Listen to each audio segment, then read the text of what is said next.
how to add green screen effects within the CapCut video editing app. And you can get green screen effects from YouTube and also from stock videos website. Pexel is a popular online platform that offers a diverse collection of high quality, royalty-free stock photos and videos. So from here, you can get any green screen video for free. So I choose this one. Let's download it for free and send it to your photo gallery. Once it is done, let's move the next step, which is to open the CapCut app. Now the next step is to import the clips from your PC. So I'm just choosing the clips here and also that green screen video which we just saved. First I'm going to add the main video here, which looks like this, a person just walking. This video is just to show you how you can add green screen. So now let's add this green video. Click on the plus button. It will add it to the track, and now drag the video at the top of the first video like this, and then after that you can see the video here is covered with the green screen, and here we are on a mission to remove this green part. So for this, what you need to do is go to cutout here and check this box chroma key, and now enable the color picker and choose the green color here.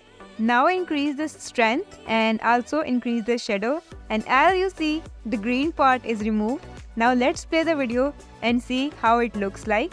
You can also reduce the size and set it anywhere where you want. And then once you are satisfied with your editing, you can simply export your video and then you can directly share it to any other social media platform. So this is it for today's video. I hope you like it. If you have any question or confusion, comment down below. Subscribe to the channel for more interesting tutorials. Like this video and see you in the next one. Bye.